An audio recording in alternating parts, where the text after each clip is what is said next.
One of the things that really intrigues me is this idea, and I heard it many, many years ago. I'm not even sure of the original source where I heard it, but it goes like this. When you change the way you look at things, the things you look at change. Albert Einstein once observed that you have the most fundamental and major decision that you have to make in your life is this. Do I live in a friendly or a hostile universe? Which is it?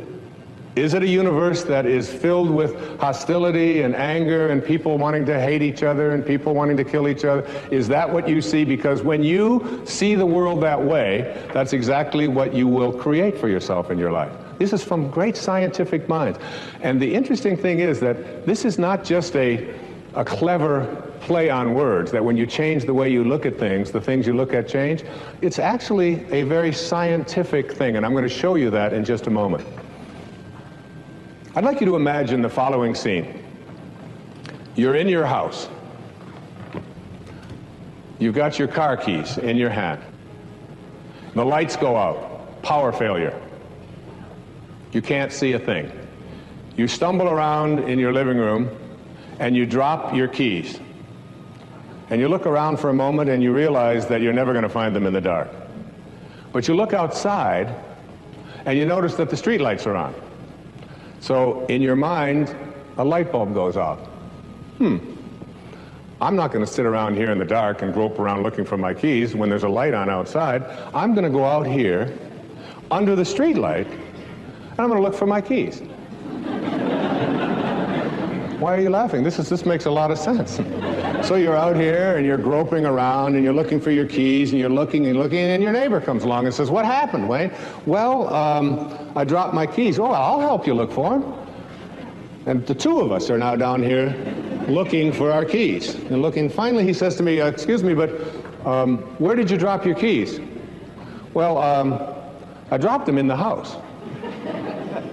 He said, "You mean to tell me that you dropped your keys in the house and you're looking for them out here in the streetlight? Doesn't make any sense." And I said, "Well, it doesn't make any sense to grope around in the dark when there's light out here." Now you laugh and you think how silly that is, but isn't that exactly what we do when we have a problem, a difficulty, a struggle that is located inside and we're looking for the solution outside? Someplace outside of ourselves. It would be like going to the doctor and telling him all of your symptoms, and the doctor says, "Oh boy, you've got a lot of symptoms." And he starts writing out prescriptions. You need a prescription for this symptom, you need a prescription for that symptom, and finally he gets this 4 or 5, and you go to walk out, and you say, "Well, I'd like my prescriptions." He said, no, I'll give this one to your mother-in-law, and I'll give this one to your neighbor, and I'll give this one to your daughter, and I'll give this one to your father. I mean, you're the one with the struggles and with the difficulties, and expecting somebody else to change or something outside of you to get better in order for you to make your life work at this level that I'm calling intention is something you have to really take a hard look at. It's in here. We have to see, the question isn't whether I'm connected to this field of intention.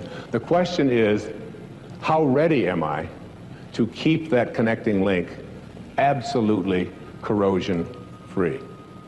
Now, I used to ask the question many years ago, from studying philosophy and teaching it for many years, who am I? Who am I? I'm pretty much at peace with that now. I really think that who I am is a piece of the divine source, disguised as an author and a father and a writer and someone who delivers these kinds of talks and so on. It's all a disguise. I remember when someone asked Mother Teresa, "What do you do every day in the streets of Calcutta?"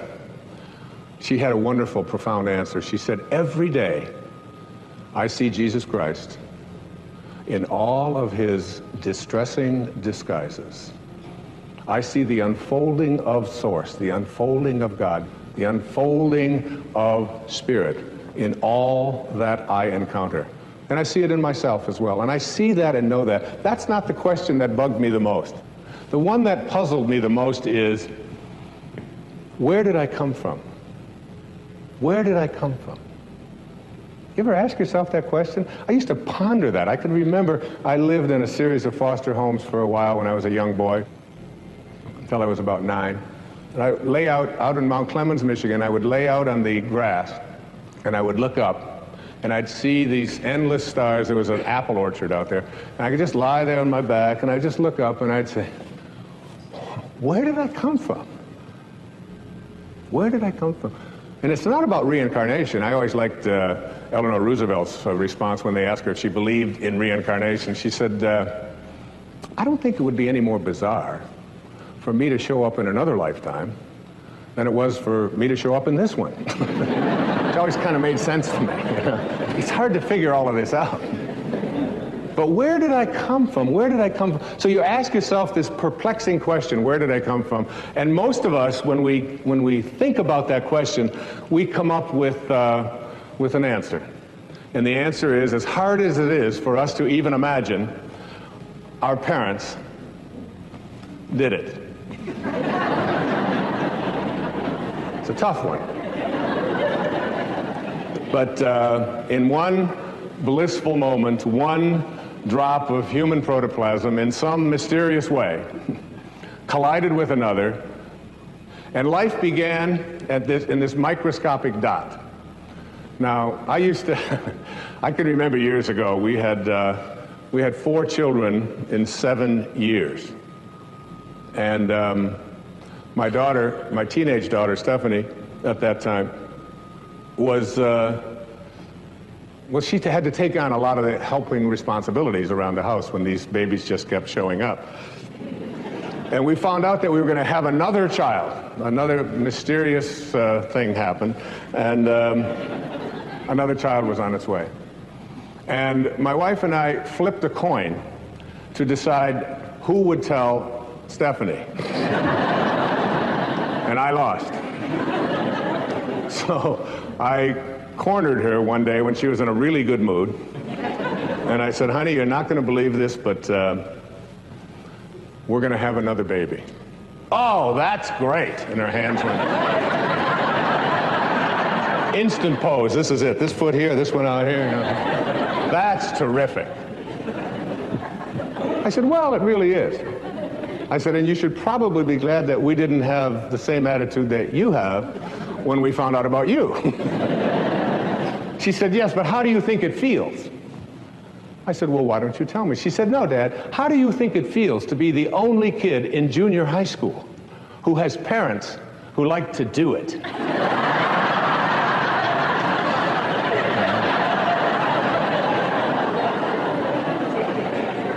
And I said, Steph, I know this is going to be hard for you to accept, but Grandma and Grandpa do it. That is just sick. That's all I can. Off, just storming out of there. Huh? So when we think about where we come from, that sort of is the place that we get to in our hearts.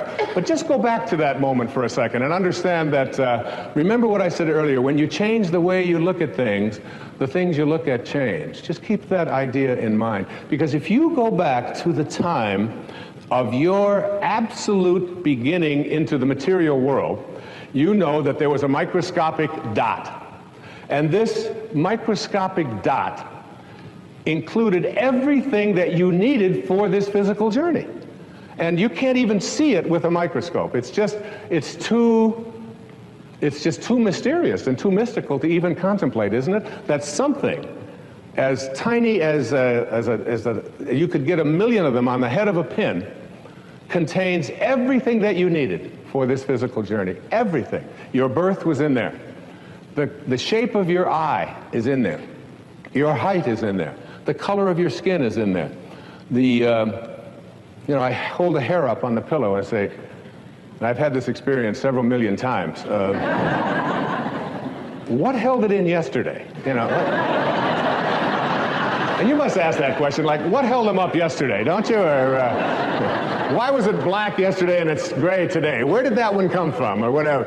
And all of these changes are in this microscopic dot. So what I'd like to do just for a few seconds here is to go back to take the microscopic dot that is your beginnings, in which there's a future pole that is created every face and every body and everything in here and everyone out there watching today. In that one instant miraculous moment, everything that you needed for this physical journey was in there. Too hard to comprehend, you just accept it. So now we take the dot and we look at the dot and we say, let's find the origin of the dot that began me. And you put it under a microscope and you turn up the magnification, and what you see as you turn up this magnification is you see molecules. And inside of those molecules are mostly particles, and these particles are all flitting about, and there's mostly just empty spaces in there. And you take one of these particles out, and we call them atoms. And you put this atom, looking for your source, looking for where you began, and you put it under another atomic microscope, turn up the magnification even stronger, and what do you discover as you turn up the magnification? You discover that it's just more empty spaces and more particles with new names. Protons, electrons, neutrons, protons, whatever you want to call them, right? We memorized them in junior high school, right? So you take one of these electrons and you're just looking for your source. Where did I come from? You turn up the magnification on this electron microscope and what do you see? More spaces and more particles, all flitting about, a dance, this huge dance. And you take one of those and you turn up the magnification and what you have are new particles with new names called quarks. We're now looking at quantum physics, the study of the behavior of matter at the tiniest, tiniest, tiniest levels. And we're just looking for our source. So finally we take one of those quarks, and these quarks are really weird. My friend Deepak Chopra has often said to me, Wayne, he said, quantum physics is not only stranger than you think it is, it's stranger than you can think. Because you take a tiny little subatomic particle and observe it, and the fact is that the nature of your observing changes what you're observing. If you look at it in a certain way, it becomes one thing. If you turn away, it becomes something else. It's truly a scientific fact that when you change the way you look at things, the things you look at change. And now you take this tiny little subatomic particle, and you take it and you put it in a particle accelerator, and you rev up the speed of these things and collide them at 250,000 miles per hour. You collide them, you open up the particle accelerator looking for your source, and guess what's in there? Nothing. No thing. That the dot that began you originated from a field of energy that has no boundaries, no beginnings, no ends. It's infinite. It's an infinite potential. And the question that I have for you is, if you can get this, that you didn't begin with that particle because particles themselves do not create more particles.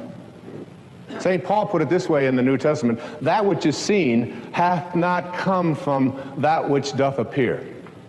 They talked a little strange in those days, huh? What that means is that everything that we see in the material world doesn't originate in the material world. It's the spirit that gives life. The flesh counts for nothing. If the shape of your eye can be in an energy field that has no boundaries, no form, no materialness to it, why not the shape of your life? Why not everything that you are destined to become? Why can't that be a part of this energy field as well? That you showed up here from a field that I call intention. And that beautiful globe that is here to my left, to your right, is what I am going to call, for the rest of this program, I am going to call this the source from which we all originated.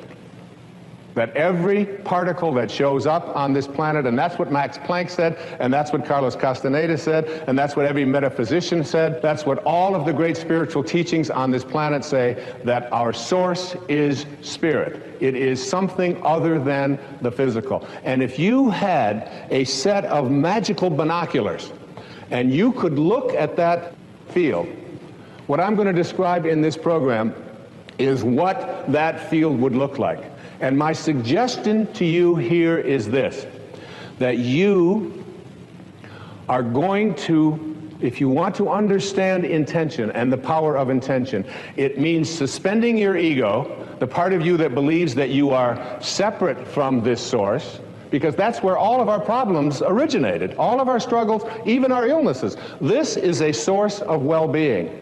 Everything that emanates from this source emanates from a field of well-being. It looks like something, it sounds like something.